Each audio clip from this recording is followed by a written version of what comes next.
Assalamualaikum warahmatullahi wabarakatuh. Alhamdulillahi rabbil alamin. Wassalatu wassalamu ala ashrafil mursalin Nabiyyina wa maulana Muhammadin wa ala alihi wa sahbihi ajma'in.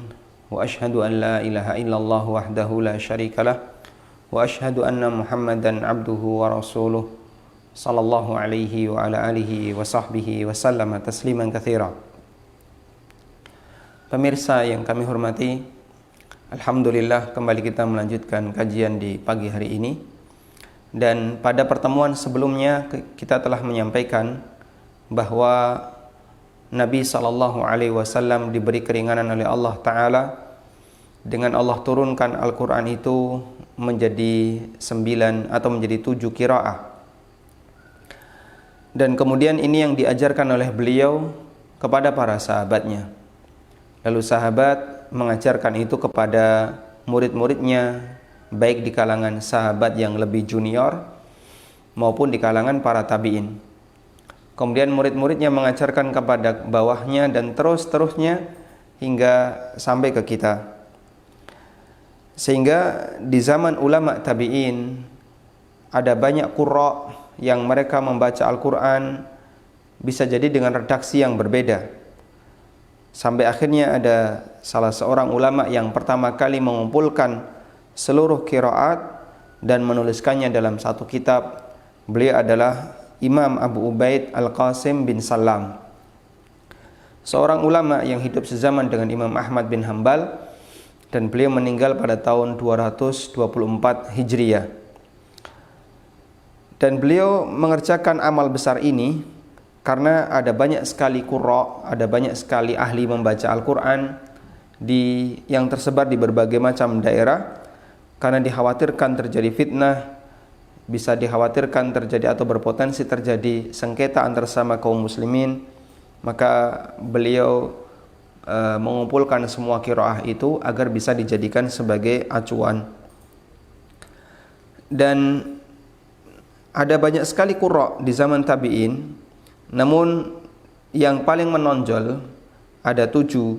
Yang paling menonjol ada 7. 7 itu siapa saja? Kita sebutkan secara ringkas. Yang pertama adalah Abdullah bin Amir. Abdullah bin Amir al-Yahsubi. Beliau meninggal pada tahun 118 Hijriah. Dan beliau termasuk imam ahli Syam, imam bagi penduduk Syam, dan qadhi di Syam, Syekhul Qurra di Damaskus. Beliau mengambil qiraah dari Al-Mughirah bin Abi Syihab Al-Makhzumi dari Abu Darda. Sehingga sanadnya adalah dari Abdullah bin Amir dari Al-Mughirah bin Abi Syihab dari Abu Darda. Jarak antara beliau dengan Nabi sallallahu alaihi wasallam hanya 2 orang. Dari Mughirah bin Syihab dari Abu Darda radhiyallahu an dari Nabi sallallahu alaihi wasallam. Dan murid beliau yang paling terkenal adalah Hisham dan Ibnu Dzakwan. Hisham dan Ibnu Dzakwan. Dan ini menjadi qiraah yang berada di Syam ketika itu. Kemudian yang kedua adalah Ibnu Katsir. Ibnu Katsir bukan penulis kitab tafsir, tapi Ibnu Katsir yang hidup di zaman tabi'in. Beliau adalah Abdullah bin Katsir Ad-Dari. Abdullah bin Katsir Ad-Dari yang meninggal pada tahun 120 Hijriah. Dan beliau imam Mekah. Beliau termasuk ulama rujukan di Mekah. Dan beliau pernah bertemu dengan beberapa sahabat, di antaranya adalah Abdullah bin Zubair dan Abu Ayyub Al-Ansari serta Anas bin Malik. Sehingga Abdullah bin Katsir mengambil Al-Quran dari 3 kemungkinan sahabat: Abdullah bin Zubair, Abu Ayyub Al-Ansari, dan Anas ibnu Malik. Dan perawi yang terkenal dari Ibnu Katsir adalah Al-Bazzi dan Qumbul, yang itu mewakili qiraah ahli Mekah ketika itu. Kemudian yang ketiga adalah Asim. Asim bin Abi Najud Al-Asadi. Dulu sudah pernah kita singgung ya. Beliau rahimahullah berada di Kufah. dan beliau meninggal pada tahun 127 Hijriah. Dan Asim adalah Syekhul Qurra bil Kufah. Beliau adalah seorang imam, seorang ulama ahli bacaan Quran yang berada di Kufah. Dan beliau mengambil sanad dari Abu Abdurrahman As-Sulami dari Ali bin Abi Thalib radhiyallahu anhu. Dan beliau juga punya guru yang kedua, yaitu Zir bin Khubaish dari Abdullah bin Mas'ud radhiyallahu anhu. Dan di antara murid yang paling terkenal yang mengambil Al-Quran dari Asim ada dua. Yang pertama Syu'bah dan yang kedua Hafs. Nah, Hafs inilah yang paling banyak beredar di berbagai belahan bumi, termasuk yang dipakai di Saudi, juga yang dipakai di Indonesia dan beberapa negara yang lainnya. Selanjutnya adalah Nafi'. Yang keempat adalah Imam Nafi'. Nafi' bin Abdurrahman bin Abi Nu'aim Al-Madani. Beliau mewakili qiraah ahli Madinah. Dan beliau meninggal pada tahun 167 Hijriah. Beliau mengambil qiraah, ada yang mengatakan dari 70 kalangan tabi'in yang lebih senior. Kemudian mereka yang 70 itu mengambil qiraah dari Abdullah bin Abbas, Abu Hurairah dan Abdullah bin Abbas dan Abu Hurairah, sementara Abdullah bin Abbas dan Abu Hurairah mengambilnya dari Ubay bin Ka'ab. Sehingga di sini mewakili qiraah ahli Madinah. Dan muridnya Nafi' yang terkenal ada dua. Yang pertama adalah Qalun dan yang kedua Warash. Yang pertama Qalun dan yang kedua Warash. Qiraah Warash dari Nafi' ini banyak dipakai di daerah Afrika, di benua Afrika, Mesir ke barat, Maroko, Libya dan beberapa negara-negara di sekitarnya, dan termasuk juga yang ada di Afrika, beberapa negara Muslim yang ada di Afrika. Itu banyak menggunakan qiraah Warash dari Nafi'. Selanjutnya yang kelima adalah Al-Kisai. Abul Hasan Ali bin Hamzah Al-Kisai, seorang ahli nahwu. Beliau meninggal pada tahun 189 Hijriah. Dan sebagian ulama mengatakan wa kana Al-Kisai a'laman nasi bin nahwi. Kisai adalah orang yang paling paham tentang masalah nahwu. Aslinya beliau dari Persia, berbahasa Persia, namun kemudian belajar bahasa Arab hingga bisa menjadi salah satu pemimpin dalam masalah bahasa di Kufah dan juga ahli dalam masalah qiraah. Dan ulama yang terkenal mengambil riwayat dari beliau ada dua. Yang pertama adalah Abul Harith dan yang kedua Ad-Duri. Kemudian yang keenam Abu Amr Ibnul Alla Al-Mazini Al-Basri. Beliau mewakili qiraah ahli Basrah. Meninggal pada tahun 154 Hijriah dan beliau dikasih julukan Sayyidul Qurra, pemimpin para qurra, pemimpin para ahli Quran. Dan di antara yang terkenal mengambil riwayat dari beliau adalah As-Suwaisi. Dan ini mewakili qiraah ahli Al-Basrah, penduduk Basrah. Kemudian yang ketujuh adalah Hamzah bin Habib Az-Zayyad, berasal dari Kufah juga, dan beliau aslinya adalah Maula Ikrimah, mantan budaknya Ikrimah.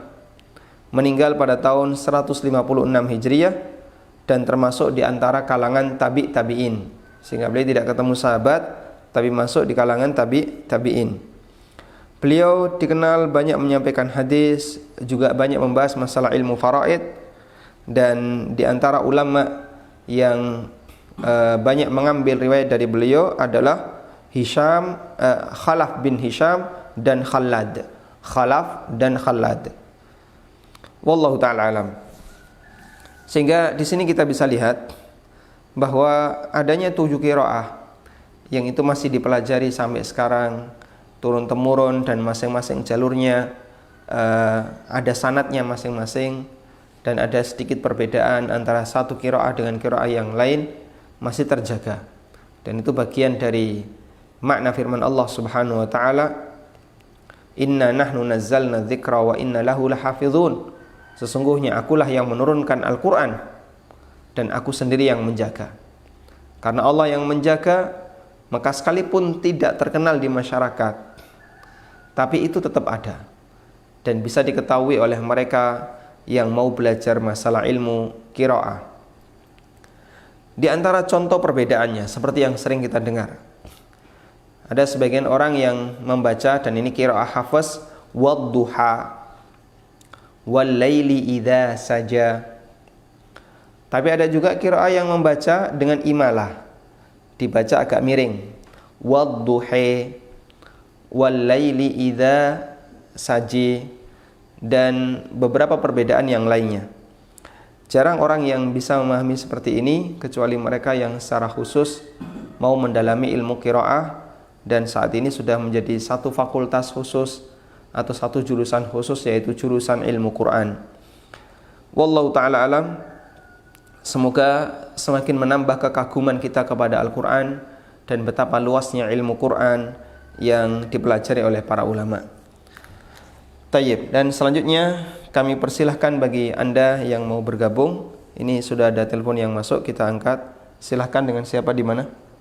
Ya, saya Rizky dari Tulungagung, Jawa Timur. Silakan Bapak. Oh, ya, mau tanya bagaimana caranya mengobati gulu? Mengobati gulu. Ya, berlebih-lebihan. Gulu dalam masalah apa, Pak?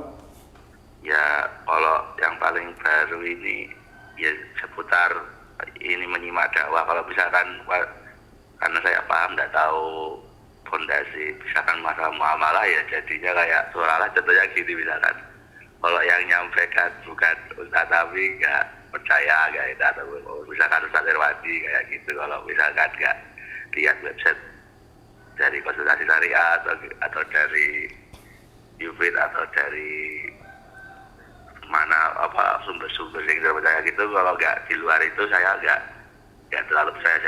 Jadi mengimani pelajaran agama itu dari segmentasi yang menyampaikan gitu aja. Baik.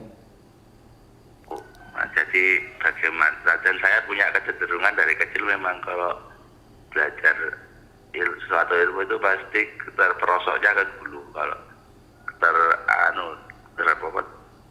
tertuju di satu sosok gitu loh. Itu kira-kira caranya gimana kalau belajar yang baik kan benar, kalau misalkan trik-triknya belajar dari awal kalau pengen belajar muamalah itu aja. Baik. Terima kasih. Juga Bapak. Wa jazakumullahu khairan, barakallahu fikum. Baik. Bagaimana caranya mengatasi ghulu, terutama ketika dalam proses kegiatan belajar? Nabi SAW mengingatkan ghulu dalam sabdanya, iyyakum wal ghuluwa, hati-hati dengan ghulu. Dan beliau juga melarang ketika ada sahabat yang memuji beliau berlebihan dengan pujian yang tidak beliau sukai. Beliau SAW bersabda, la tutruni kama atratin nasara Isa bin Maryam. Janganlah kalian memujiku berlebihan, melakukan itra. Itra itu memuji sampai pada tingkatan kultus. Janganlah kalian mengkultuskanku, memujiku berlebihan, sebagaimana yang dilakukan oleh orang-orang Nasrani kepada Nabi Isa bin Maryam. Sehingga bentuk ghulu pada seorang manusia itu bentuknya adalah mencintai orang ini berlebihan sampai dia tidak pandang bulu, salah maupun benar semuanya akan saya ikuti, dan itu hukumnya tidak boleh. Atau yang kedua, memuji orang ini berlebihan, melebihi kadar yang sebenarnya ada pada dirinya. Kalau jenis yang pertama tidak mungkin terjadi pada Nabi SAW, karena Nabi semuanya benar. Beliau, apa yang beliau sampaikan, apa yang beliau lakukan dibimbing oleh wahyu, sehingga tidak ada kalimat yang salah dari Nabi SAW. Sedangkan untuk jenis yang kedua itu mungkin terjadi pada diri Rasulullah SAW, yaitu memuji beliau, memuji Nabi SAW di luar dari kadarnya. Dan itulah yang beliau maksudkan, la tautruni kama atratin nasara Isa ibn Maryam. Janganlah kalian mengkultuskanku sebagaimana yang dilakukan oleh orang Nasrani kepada Nabi Isa bin Maryam. Karena itu untuk jenis yang pertama dan yang kedua hanya terjadi pada manusia biasa selain Nabi. Karena mereka bukanlah orang yang maksum pendapatnya, bukan orang yang maksum ucapannya. Sehingga bisa dikatakan sebagai gulu kepada seorang guru ketika dia mencintai atau memilih salah satu guru dan dia tidak mau pindah apapun kondisinya. Pokoknya salah benar apa yang diucapkan guru ini diaminkan, tanpa pandang bulu, tanpa melihat apakah itu salah ataukah itu benar. Bahkan sampai pun dalam posisi guru ini jelas salah, dia tetap berusaha untuk membelanya. Dia tetap berusaha untuk mengikutinya dan mencari-cari pembenarnya. Kalau sudah sampai pada tingkatan seperti ini, bisa kita katakan berarti dia gulu dalam mencintai seseorang, gulu dalam mengikuti seseorang. Dan kalau sudah gulu, maka yang diikuti bisa berstatus sebagai togut, yaitu orang yang diikuti tapi melebihi batas. Sebagaimana keterangan Ibnul Qayyim, togut definisinya adalah ma tajawaza bihil hadda, sesuatu yang melebihi batas, min ma'budin au matbu'in ya, au muta', di kalangan orang yang disembah atau orang yang diikuti atau orang yang ditaati. Nah, bentuk gulu mengikuti adalah ketika seseorang mengikuti orang lain, mengikuti tokoh tertentu dan dia pasrah bongkoan 100%, pokoknya saya hanya milih ini, apapun yang terjadi, dia mau mengatakan apapun akan saya ikuti. Padahal belum tentu dia benar. Ada yang benar, ada yang salah. Tayyib. Namun ini berbeda kondisinya ketika ada orang yang baru mulai belajar, lalu dia minta bimbingan. Nah, di saat mulai belajar dia minta bimbingan, maka dia memilih salah satu sebagai gurunya. Bisa si A, bisa si B, karena dia merasa yakin A dan B ini orang yang ilmunya bisa dipertanggungjawabkan. Hal yang ketiga ini boleh. Model seperti ini boleh. Sebagaimana dulu yang pernah dipesankan oleh Muhammad bin Sirin, beliau mengatakan, al-ilmu minad din, fandur amman ta'khuduna dinakum. Ilmu itu bagian dari agama. Karena itu perhatikan dari mana kalian mengambil agama kalian. Orang yang belajar ilmu agama itu hakikatnya dia sedang membangun ideologi. Maka kalau yang dicari sumbernya adalah guru yang keliru, salah satunya akan memberikan pengaruh pada ideologi yang keliru pada dirinya. Sehingga tidak jadi masalah ketika dalam tahap belajar Anda misalnya mau belajar masalah fikih, lebih cenderung kepada Ustadz A. Karena Anda menganggap misalnya Ustadz A ini ketika menjelaskan mudah diterima. Ustadz ini ketika memberikan penjelasan meyakinkan. Namun Anda yakin beliau bukan maksum. Sehingga terkadang ada pendapatnya yang bisa Anda terima dan ada pendapatnya yang tidak bisa Anda terima. Setelah Anda memahami ini ada dalil, kayaknya pendapat Ustadz ini tidak sesuai dengan dalil. Di batasan ini insya Allah tidak sampai pada tingkatan gulu, namun Anda hanya memilih sebatas untuk kemudian mengarahkan bagaimana cara kita belajar. Dan itulah yang dimaksud dengan at-tamadhub, mengikuti madhab ustadz tertentu atau tokoh agama tertentu, namun tujuannya dalam rangka ta'alluman, tujuannya dalam rangka belajar. Karena tamadhub secara umum ada dua, ada tamadhub tadayyunan dan ada tamadhub ta'alluman. Ada mengambil madhab tapi tujuannya untuk dijadikan sebagai panduan agama. Salah benar apapun yang diucapkan oleh Ustadz Fulan, apapun yang diucapkan oleh Kiai Fulan, tak ikuti. Karena saya yakin ini akan mengantarkan saya ke surga. Kalaupun benar saya dapat pahala, kalau salah dia yang nanggung dosanya. Yang kayak gini tidak boleh. Kalau tahu salah, kenapa diikuti? Tapi kalau jenis yang kedua, dia mengikuti madhab tertentu, sifatnya hanya sebagai pengantar dia untuk bisa belajar. Misalnya dalam masalah muamalah, kita lebih cenderung kepada Al-Ustadz Dr. Irwandi Tarmizi, karena beliau lebih banyak serius membahas masalah itu. sehingga dari hasil mumarasah kebiasaan beliau atau keseriusan beliau dan kebiasaan beliau dalam membahas masalah muamalah, muncul keyakinan dalam diri kita, insya Allah pendapat beliau ini berpeluang lebih banyak benarnya dibandingkan melesetnya misalnya. Meskipun Anda juga yakin masih banyak ustadz-ustadz yang lain yang membahas yang sama, dan Anda tahu mereka ini bukan maksum, sehingga ketika Anda mendengarkan satu pernyataan yang mungkin Anda nggak cocok, ditimbang dengan yang lain.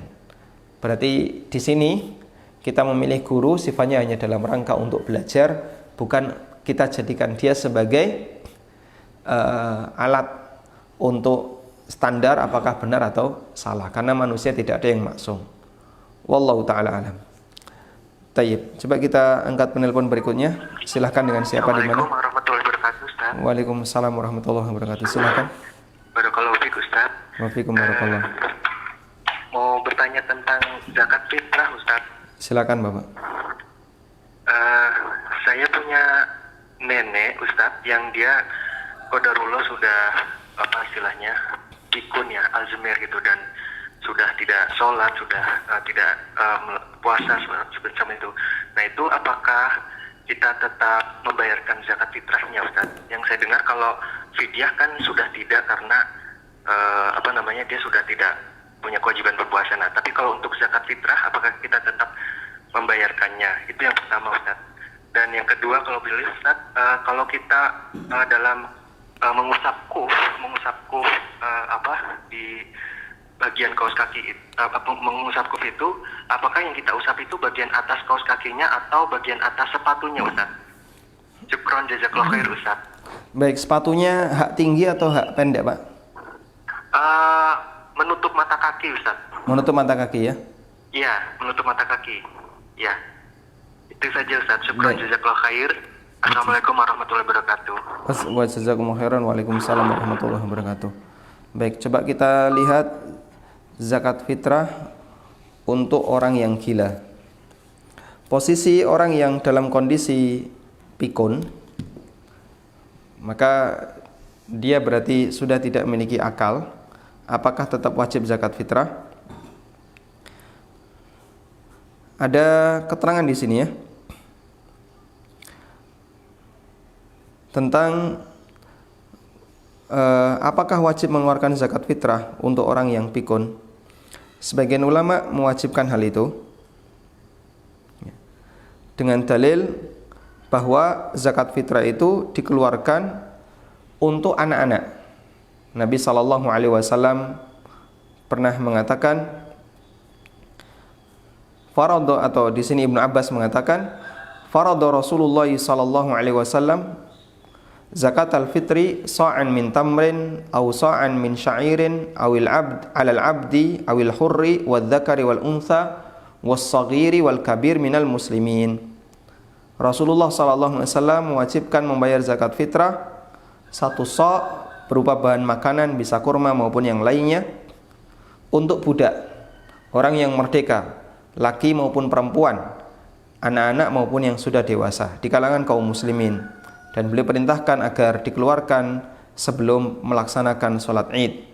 Hadis ini ada di riwayat Bukhari Muslim.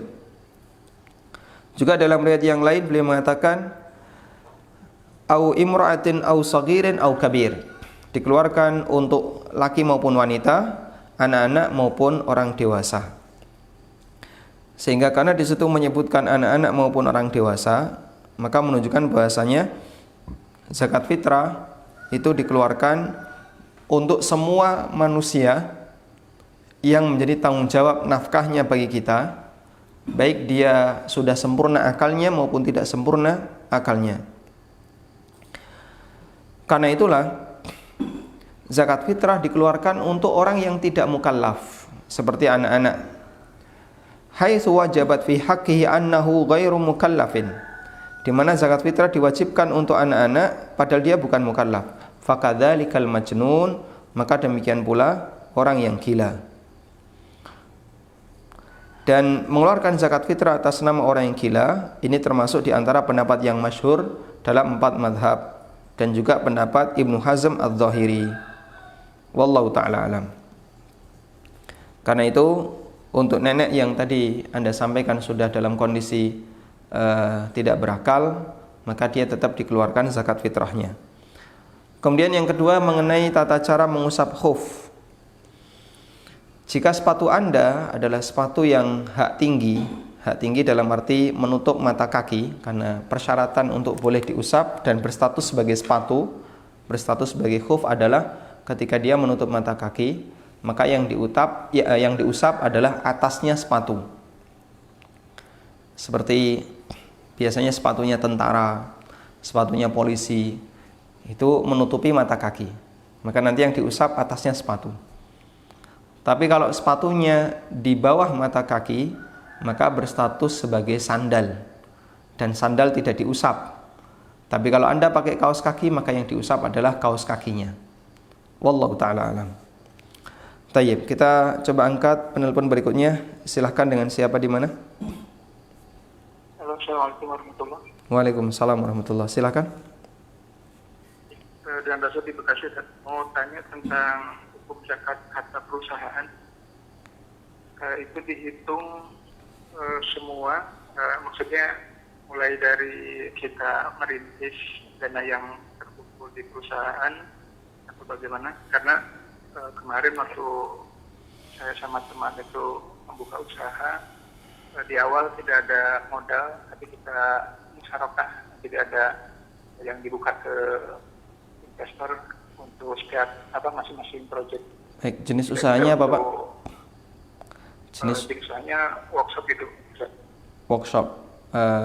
Berarti Jadi ada proses produksi? ada proses produksi, ada barang standar part yang masuk ke proyek tersebut. Baik. Menjual barang hasil manufaktur ya? Iya. Hasil manufacturing.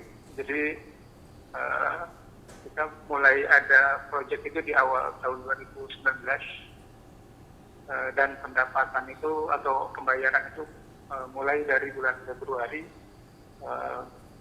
isinya tercatat sekitar 85 juta dan seterusnya itu fluktuatif beda-beda. Tapi kalau di total selama akhir tahun 2019 itu mencapai 1 miliar 50 juta. Itu dari total pembayaran atau uang yang diterima oleh perusahaan itu. Baik. Cukup, Bapak? Ya, apakah kita coba bagaimana untuk pengeluaran zakat usaha seperti ini? Jazakumullah khairan. Baik, Anda bertanya tentang zakat perusahaan, yang perusahaan ini adalah perusahaan manufaktur dan memproduksi sesuatu untuk kemudian dijual. Jika ini mau dibayarkan zakatnya, sementara di sini termasuk perusahaan yang pemiliknya ada beberapa orang karena musyarakah. Jika mau dibayarkan zakatnya, apakah dipisahkan dulu ke masing-masing pemilik ataukah digabungkan dulu dibayarkan zakat baru diserahkan hasilnya?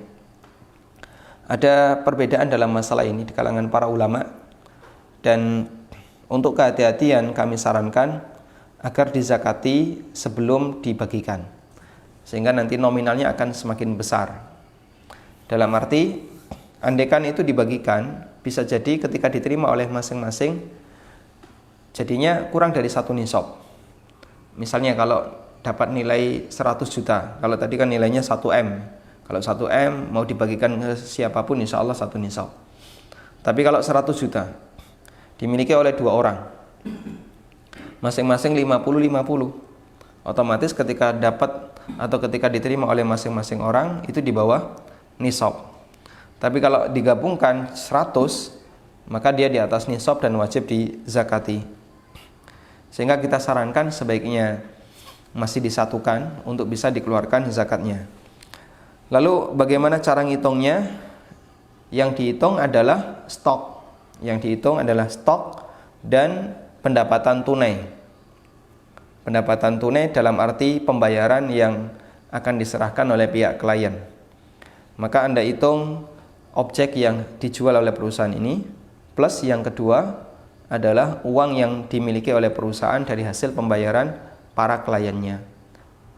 Bagaimana kalau terutang?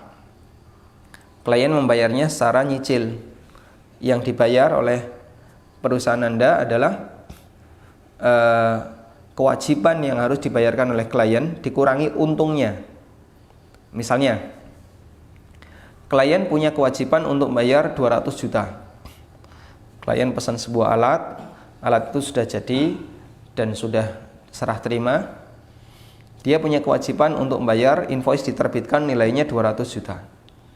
Tapi baru dibayar 100 juta. Dan masih kurang 100. Sampai Ramadan ini 100 itu belum diserahkan. 100 ini dizakati atau tidak?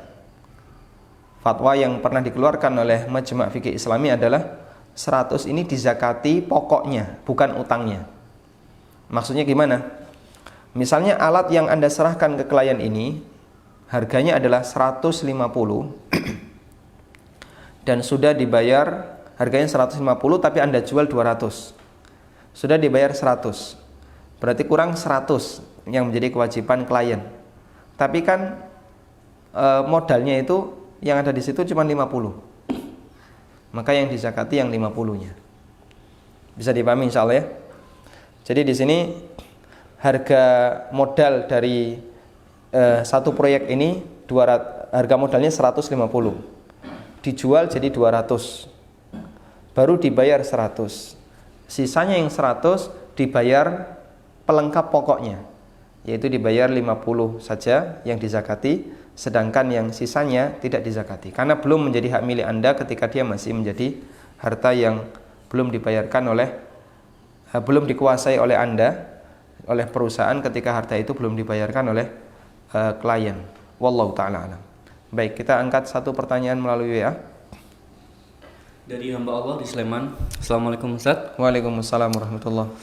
Mau tanya tentang hibah kepada anak perempuan saya yang hanya satu.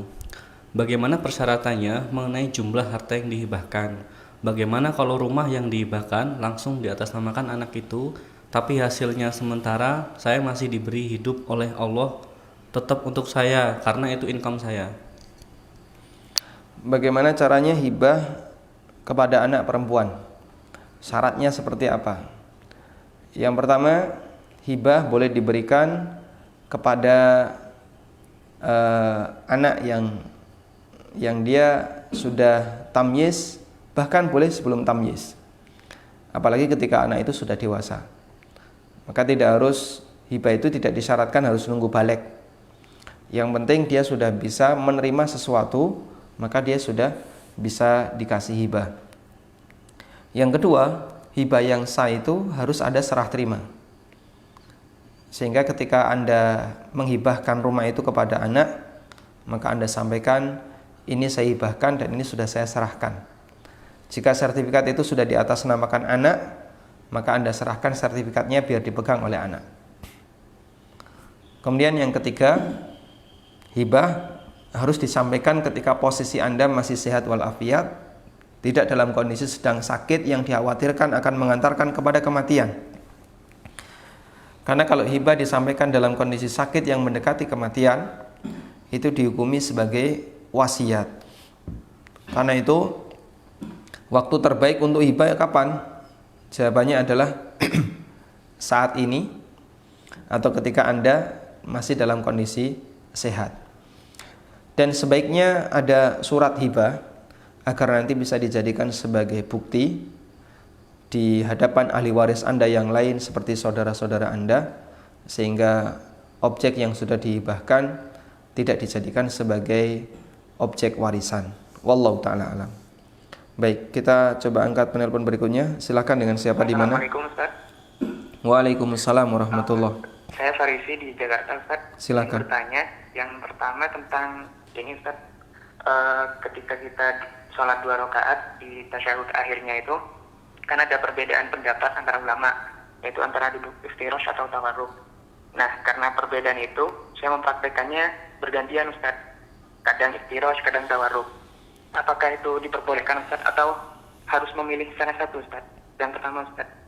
Kemudian pertanyaan yang kedua, saya masih sedikit bingung tentang batasan ini Ustaz, yang harta hianat itu Ustaz.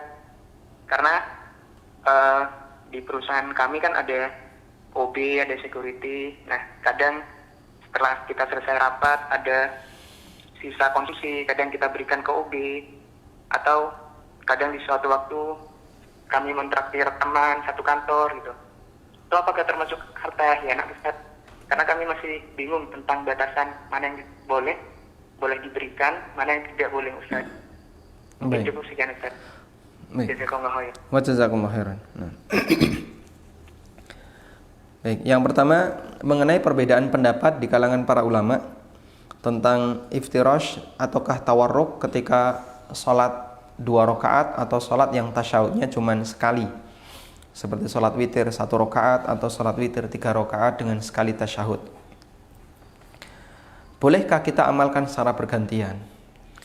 Maka ini mirip seperti ketika ada orang yang berbeda pendapat, apakah ketika subuh itu kunut atau tidak. Bolehkah saya amalkan bergantian? Kadang kunut, kadang tidak, kadang kunut, kadang tidak. Jawabannya tidak boleh seperti ini. Sehingga Anda pelajari dari perbedaan itu dan kenali mana yang lebih mendekati. Setelah Anda mengenali dan tahu insya Allah yang lebih kuat adalah pendapat A, maka Anda silakan praktekkan pendapat A sampai kira-kira Anda merasa pendapat A ini kayaknya lemah. Nah, karena kan belajar itu tidak berhenti sampai di situ. Anda terus belajar, mendapatkan ilmu yang baru. Kemudian Anda setelah mendapatkan ilmu yang baru, Anda berkeyakinan nampaknya pendapat yang lebih kuat adalah pendapat B. Lalu Anda pindah ke B. Nggak jadi masalah. Sebagaimana itu terjadi pada ulama sekelas Imam Syafi'i. Kita lihat beliau memiliki qaul qadim dan qaul jadid. Yang baik qaul qadim maupun qaul jadid itu dua-duanya masih berlaku sampai sekarang. Dalam arti masih dijadikan referensi oleh para ulama generasi setelahnya. Dan qaul qadim qaul jadid kadang saling berseberangan. Yang satu mengatakan seperti ini, yang satu mengatakan sebaliknya. Kenapa bisa mengalami perubahan seperti itu? Karena al-ilmu la ya'riful jumud. Yang namanya ilmu itu tidak kenal kebekuan. Sehingga orang sudah belajar, dia tidak berhenti di situ. Nanti dia belajar lagi, dia terus belajar. Maka kalau Anda punya kegiatan belajar yang rutin, insya Allah ilmu itu akan terus berkembang, bertambah, dan semakin menyempurnakan pengetahuan kita tentang masalah agama. Sehingga yang dilakukan bukan bergantian, tapi dipelajari mana yang lebih mendekati dan mana yang menurut Anda lebih meyakinkan, lebih sesuai kebenaran, silakan diamalkan. Jika nanti Anda belajar lagi kok menemukan keterangan yang lain yang membuat Anda yakin bahasanya kayaknya pendapat yang benar yang kedua, Anda boleh pindah kepada pendapat yang kedua. Dan ini masuk dalam khilaf ijtihadiyah. Dalam arti masing-masing adalah khilaf yang muktabar. Tidak ada ingkarul mungkar, tidak ada pengingkaran, tapi adanya adalah diskusi. Kemudian selanjutnya tentang ghulul atau harta khianat. Batasan harta khianat adalah sabda Nabi SAW, hadaya ummal ghululun, hadiah yang diberikan kepada karyawan yang sudah mendapatkan gaji tetap, statusnya ghulul. Yang jadi pertanyaan, bagaimana kalau snack sisa rapat? Snack sisa rapat itu disediakan oleh perusahaan untuk dinikmati peserta rapat. Terus sisa itu urus perusahaan bagaimana? Apakah dikembalikan ke perusahaan? Ataukah perusahaan mengizinkan siapapun kalau mau mengkonsumsi silahkan, baik peserta rapat maupun tidak? Artinya itu menjadi properti perusahaan, tapi diberikan oleh perusahaan kepada siapapun di antara bawahannya. Dan yang kita pahami adalah yang kedua ini. Snack itu diizinkan oleh perusahaan, yang penting pokoknya habis. Karena nggak mungkin dia balik lagi kemudian nanti mengaudit pengeluaran yang lemper, misalnya belinya 100 bungkus, tapi karena dimakan 50, yang 50 nanti coret, dana lemper dipotong 50%. Karena kan tidak ada seperti itu. Bagi perusahaan yang sudah dikeluarkan dalam bentuk snack seperti ini, ya kalau bisa dihabiskan.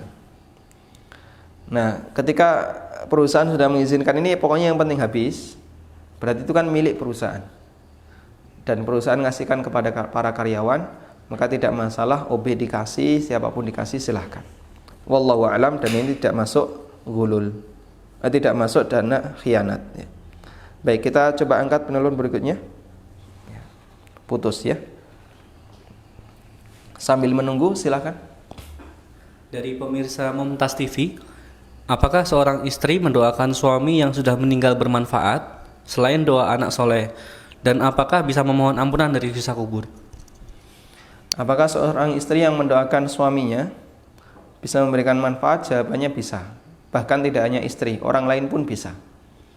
Sementara Nabi SAW menyebutkan anak soleh yang mendoakannya, itu sifatnya bukan pembatasan, tapi umumnya yang punya keseriusan dalam mendoakan orang lain adalah doa anak soleh untuk orang tuanya. Wallahu a'lam. Baik, kita angkat penelpon berikutnya. Silakan, dengan siapa di mana? Dengan Abu Umar di Bengkulu, Ustaz. Silakan, Pak. Ya, ini Ustaz, seseorang memesan barang kepada saya berupa handphone. Kemudian handphone itu saya beli ke toko, itu akadnya utang atau jatuh tempo, Ustaz. Akadnya? Saya berhutang dulu ke toko itu. Baik. Belum dibayar tunai. Terus ke pihak A yang memesan tadi, bayarnya nyicil, Ustaz, kredit. Baik, cukup, Pak. Apakah ini diperbolehkan atau ini dimasuk dalam istilah hutang di atas hutang itu, Ustaz? Baik. Atau pengertian utang di atas utang itu kira-kira gimana itu, Ustaz? Terima kasih, Ustaz. Baik.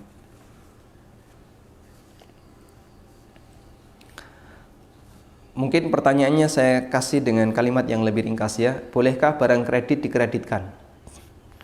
Anda mendapatkan pesanan dari A berupa HP, kemudian Anda belikan dari toko, tapi dengan cara dikredit.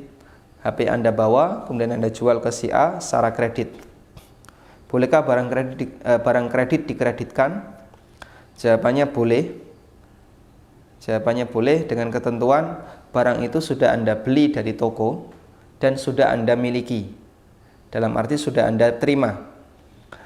Sementara pembayaran belum tunai itu tidak mempengaruhi hak kepemilikan. Jadi ada kaidah dalam masalah fikih jual beli. Jika sudah terjadi akad, maka memindahkan hak milik. Karena itu kalau Anda sudah membeli barang itu dari toko, maka barang itu sudah menjadi hak milik Anda, meskipun belum dibayar secara tunai. Ini bagian dari kata kunci. Karena itu kalau Anda sudah beli dari toko, berarti HP itu sudah jadi milik Anda, meskipun Anda belum membayarnya secara tunai. Selanjutnya Anda menjualnya kepada si A secara kredit pula, hukumnya boleh karena itu hak Anda. Anda boleh menjualnya secara kredit, Anda boleh menjualnya secara tunai, itu hak Anda. Sehingga insya Allah tidak masalah. Sedangkan definisi kalik bil kalik, jual beli utang dengan utang, adalah menjual barang yang belum dimiliki. Anda belum memiliki barang, tapi sudah Anda jual ke konsumen. Dan pembayarannya tidak tunai. Pembayarannya Anda minta DP. Si A pesan ke Anda sebuah HP.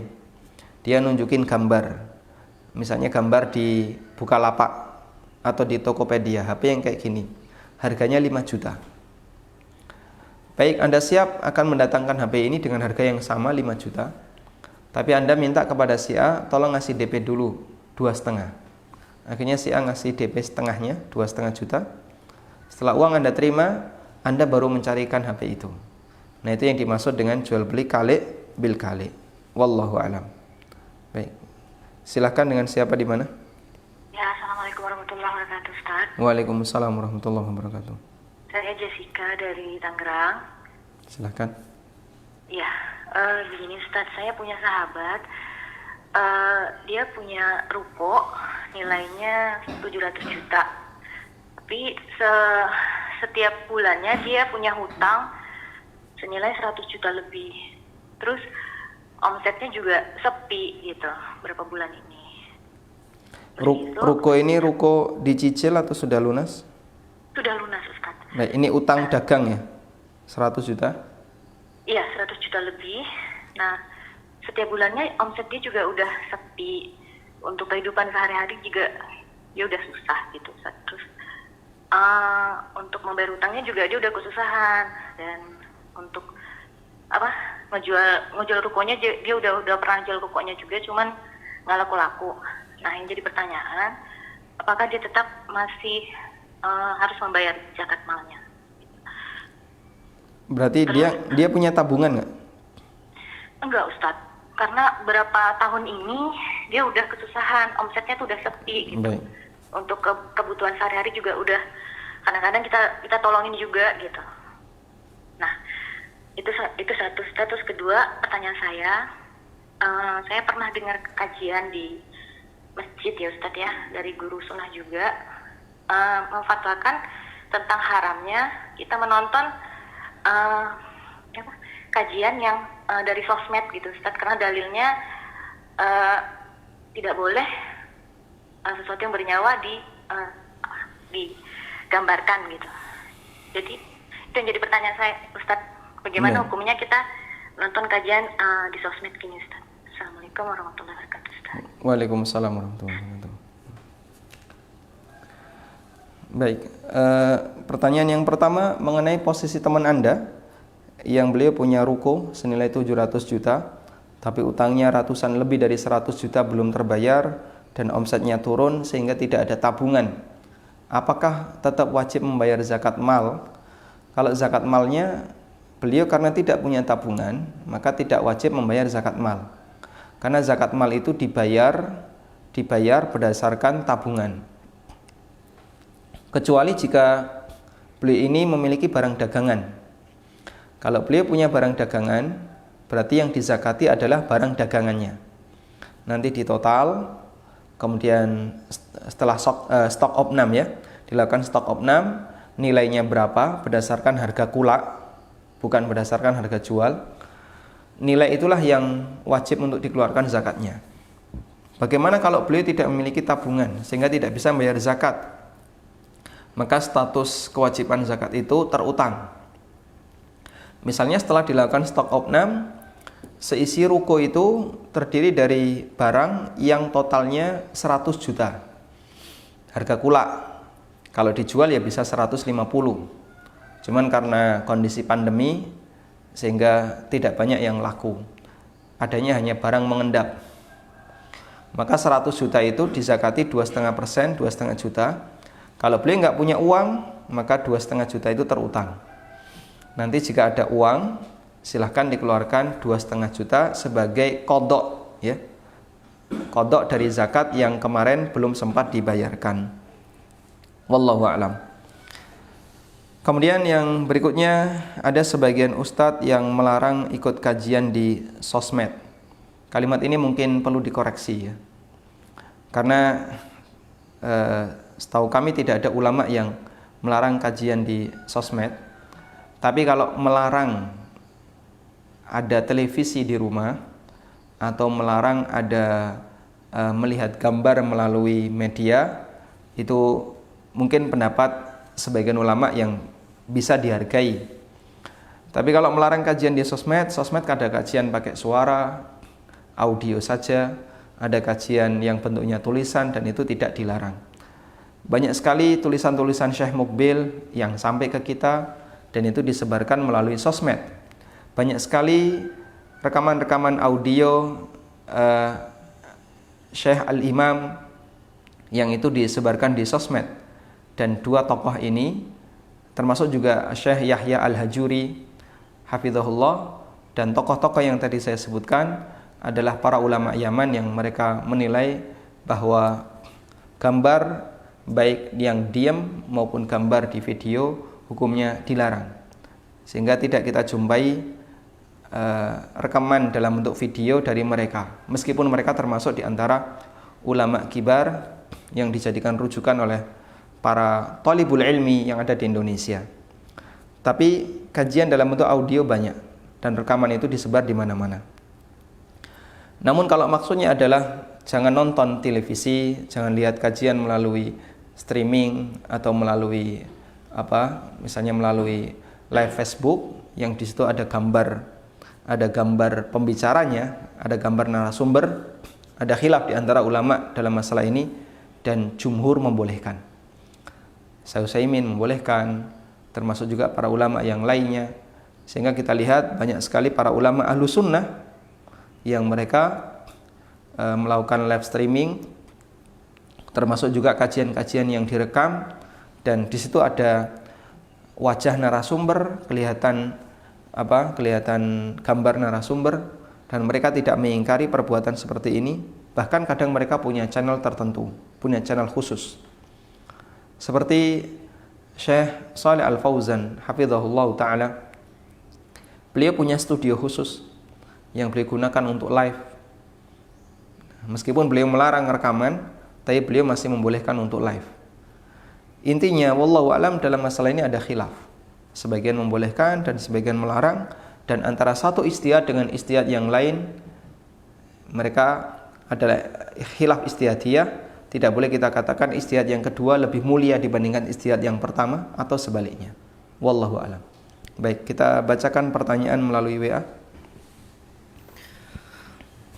Assalamualaikum Ustadz. Waalaikumsalam warahmatullahi. Saya Perdi di Malaysia.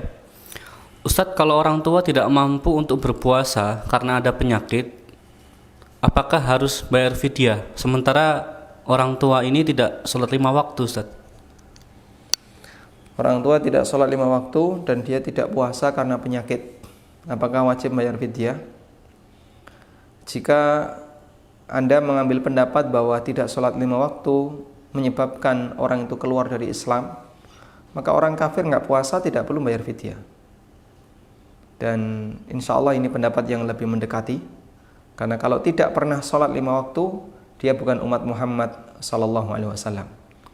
Nabi sallallahu alaihi wasallam pernah mengatakan, innakum tub'atsuna yaumal qiyamati ghurran muhajjalin min atharil wudu. Sesungguhnya kalian dibangkitkan di hari kiamat dalam kondisi cerah wajahnya, cerah tangan dan kakinya, disebabkan karena bekas wudu. Dan itu yang menjadikan Nabi SAW mengenali kita. Maka beliau akan panggil ummati, ummati itu adalah umatku, itu adalah umatku. Karena ada cerah di wajah, cerah di tangan dan kaki. Sehingga di tengah kerumunan manusia sejagat, dari mulai zaman Nabi Adam sampai manusia terakhir, dikumpulkan oleh Allah di akhirat, Nabi SAW mengenali umat beliau melalui cerah wajah dan tangan kakinya karena bekas wudu. Dan orang yang nggak sholat nggak pernah wudu. Tidak kita jumpai rajin wudu tapi nggak pernah sholat, itu nggak ada. Nggak sholat itu pasti nggak pernah wudu. Sehingga dia bukan termasuk umat Muhammad sallallahu alaihi wasallam. Maka kalau tidak puasa ya tidak perlu dibayarkan fidyahnya. Dan lebih penting untuk mengajak orang tua bertobat agar dia mau sholat, sehingga dia diakui sebagai seorang muslim. Selanjutnya nanti kalau tahun depan berjumpa dengan Ramadan dan beliau tidak sanggup untuk puasa, maka bisa Anda bayarkan fidyahnya. Wallahu taala alam. Baik, kita angkat penelpon berikutnya. Silahkan, dengan siapa, di mana? Silahkan. Halo. Silahkan. Halo, assalamualaikum. Waalaikumsalam warahmatullahi. Silahkan. Ya, mau menanyakan Ustaz, masalah saya kan PNS, sebentar lagi mau pensiun. Terus saya nantinya menerima taspen. Saat lalu kita menerima ada informasi kalau dana taspen itu tidak murni, karena di situ didepositkan dan ada ribanya. Nah, sementara saya ini kan mau membadalkan haji kedua orang tua saya yang sudah meninggal. Nah, saya bagaimana harus memilah-milah bahwa dana taspen ini betul-betul memang nggak ada riba yang akan saya batalkan haji kedua orang tua saya ini. Ya, saya Juni dari Surabaya, Ustaz. Dana taspen itu potongan gaji ibu atau bagaimana? Iya, dipotong gaji dari setiap bulannya, mulai saya dari CPNS sampai mau pensiun. Bisa nggak sampai terakhir? Bisa nggak misalnya ibu cari data potongan gaji per bulannya berapa? Oh ya, kan saya usahakan, saya tanyakan dulu ke bagian gaji nanti ya, karena kan itu kan juga tergantung dari nilai gaji yang kita terima setiap bulannya ya, karena setiap tahun kan kita ada kenaikan pangkat, terus berubah lagi. Cuman mungkin potongannya mungkin sama ya, sekian persennya. Nah, ini yang belum saya tahu berapa potongannya. Baik. Nah, ini untuk menghitung mulai gaji saya CPNS sama sekarang ini kan agak kesulitan Ustaz, nilainya itu. Nanti bisa pakai prediksi agak kasar ya. Baik. Iya. Yang penting Ibu coba telusuri dulu kira-kira potongannya per bulan berapa. Ya. Jadi kita nanti Ibu proyeksikan aja. Baik, jawabannya bisa didengarkan melalui televisi. Baik. Terima kasih Ustaz. Ya. Assalamualaikum. Waalaikumsalam warahmatullahi. Jika taspen adalah potongan gaji yang diterima oleh PNS tiap bulan, kemudian dipotong sekian persen, dan tentu yang namanya gaji PNS itu bertingkat karena ada kenaikan pangkat, tapi persentase potongannya sama, anggaplah misalnya 10% tiap bulan, maka Anda bisa membuat perhitungan secara kasar saja. Gaji waktu saya masuk pertama sekian, nah, kemudian dibuat perhitungan kasar, berarti dalam waktu 1 tahun kurang lebih sekian. Nanti tahun yang kedua sekian. Kalau misalnya Anda merasa kesulitan untuk membuat perhitungan yang detail, maka bisa dipakai perhitungan kasar dengan mengambil yang lebih sedikit. Misalnya, ya anggaplah per bulan dipotong 25.000 atau dipotong 30.000. 30.000 kalikan masa kerja Anda,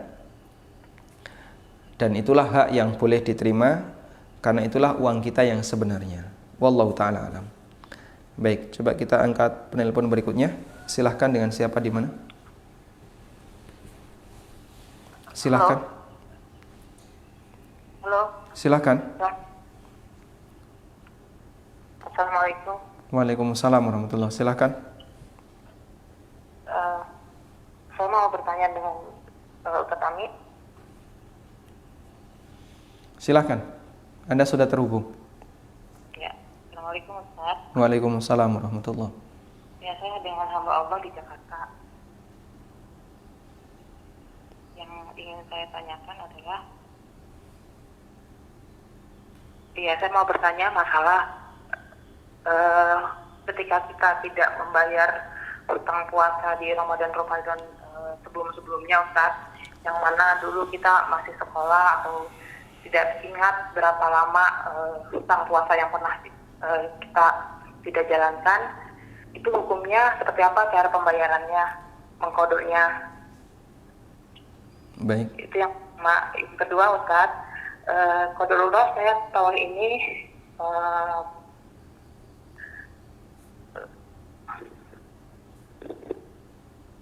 saya berjamaah sholatnya dengan orang tua saya, yang mana sudah agak lupa.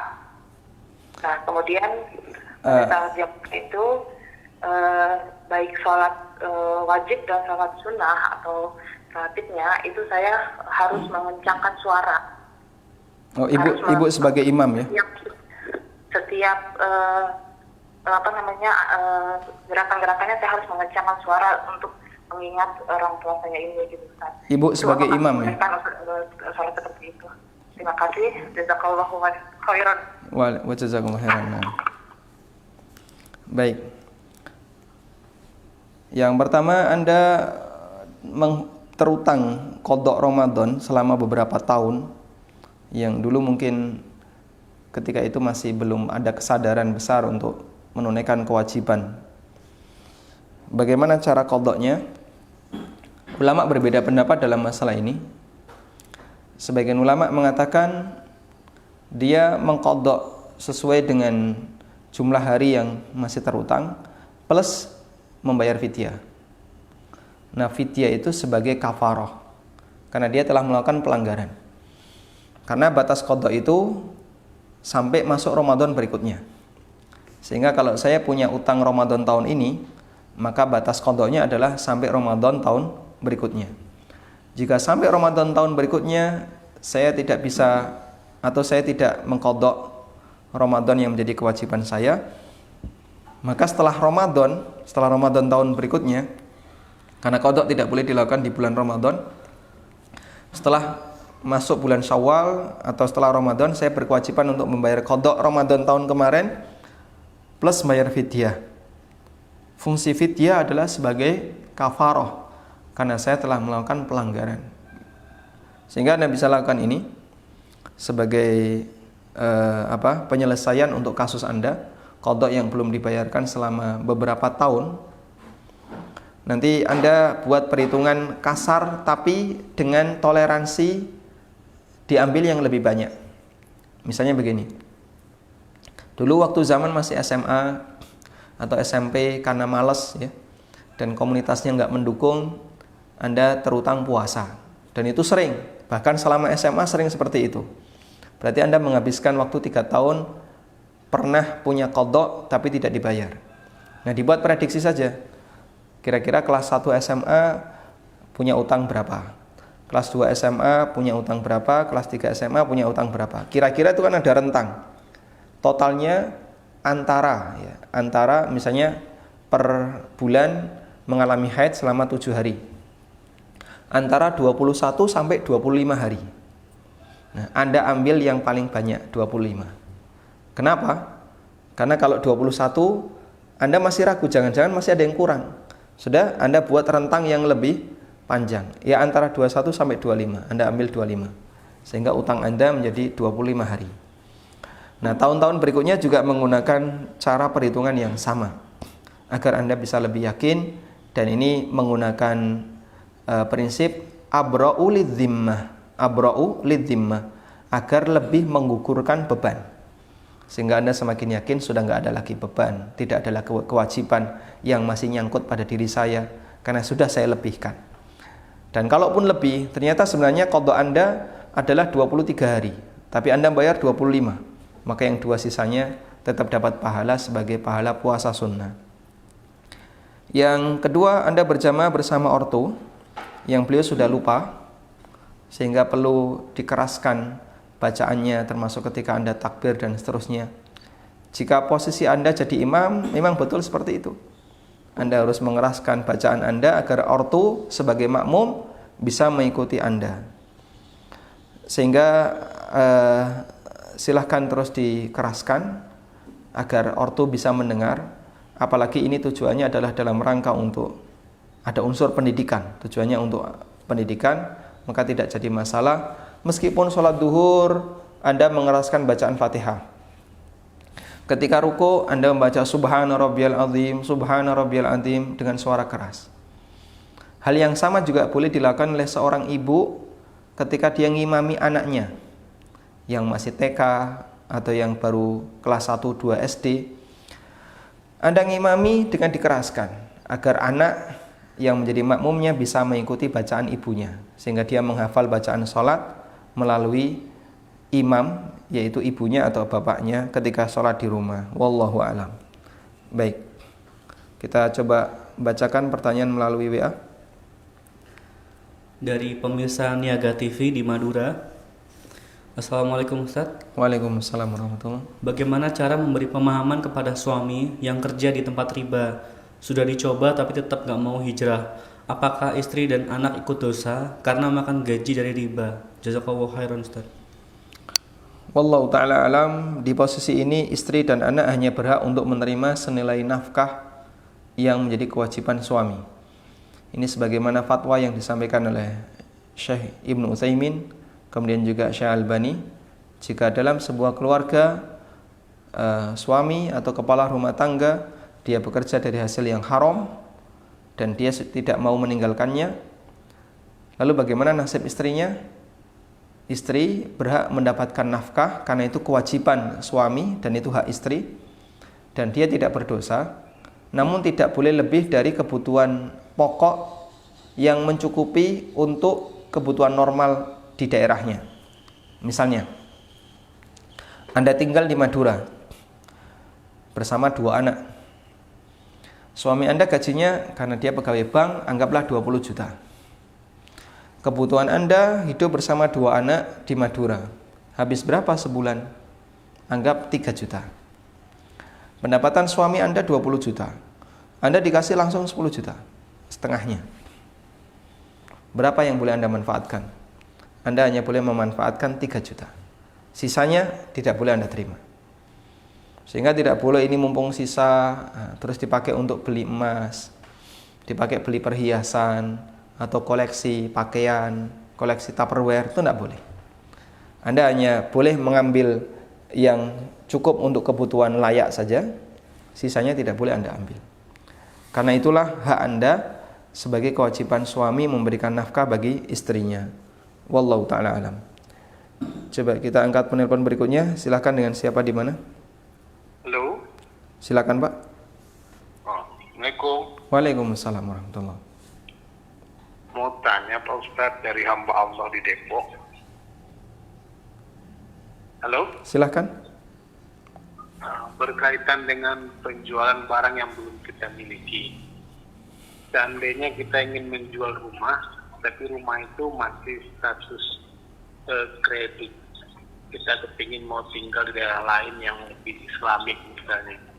Bolehkah kita menjualnya tanpa pengetahuan banknya Pak Ustaz? Tanpa pengetahuan bank. Di bank.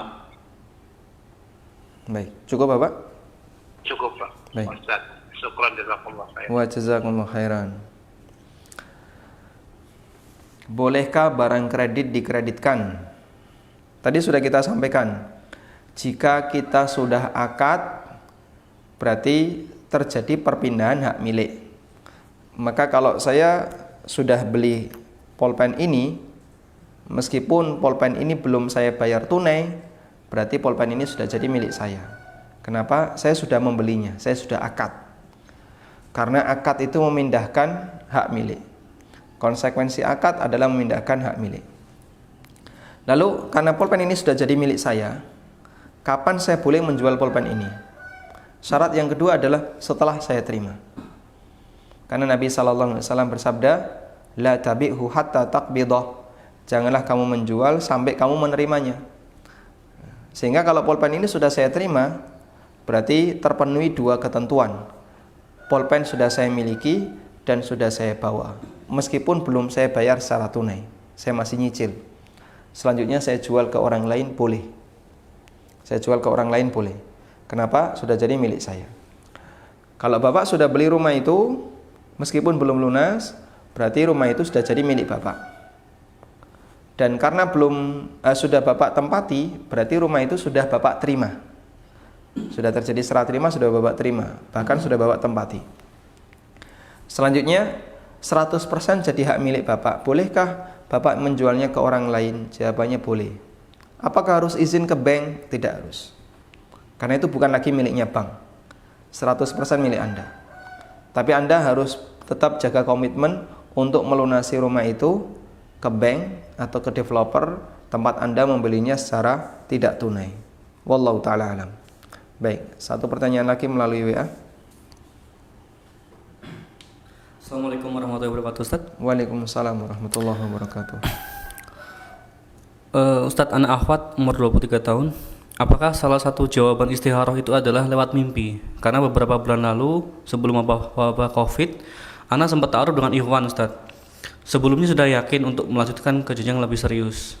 Namun, ketika menunggu pandemi berakhir, tiba-tiba anak mimpi buruk tentang ikhwan itu tersebut, Ustaz. Apakah ini jawaban istikharah anak atau hanya was-was syaitan? Terima kasih, Ustaz. Kita tidak pernah menjumpai dalil bahwa jawaban istikharah ada di mimpi. Kami tidak menjumpai dalilnya baik dalam hadis maupun dari penjelasan para sahabat maupun tabi'in. Wallahu alam, barangkali Anda pernah melihat dalil itu, nanti bisa silahkan disampaikan ke ANB Official agar menjadi salah satu bahan pertimbangan bagi kami untuk memberikan keterangan tentang masalah mimpi. Yang kami ketahui, para ulama mengatakan bahwa hasil istikharah adalah apapun yang terjadi setelah Anda beristikharah. Sehingga istikharah itu hasilnya adalah takdir Allah setelah Anda melakukan salat istikharah. Karena itu tidak bergantung pada posisi mimpi. Sementara untuk mimpi masih ada kemungkinan dia kecampuran dengan was-was setan, karena setan termasuk di antara cara menggoda manusia adalah melalui mimpi. Karena itu kita tidak sarankan mimpi seperti ini untuk diikuti dan tidak perlu dipikirkan. Anda lanjutkan sesuai dengan rencana awal Anda dan tidak perlu mempedulikan mimpi ini, karena bisa jadi itu adalah was-was setan. Dan kami sangat sarankan agar Anda diskusikan ini dengan orang tua, karena mereka yang lebih berkepentingan terkait masalah masa depan keluarga Anda dibandingkan orang lain, sehingga jangan lupakan untuk melibatkan orang tua dalam masalah ini. Wallahu ta'ala alam. Semoga Allah ta'ala memberkahi apa yang kita pelajari. Wassallallahu ala nabiyyina Muhammadin wa ala alihi wa sahbihi wasallam. Wa akhiru da'wana anil hamdulillahi rabbil alamin.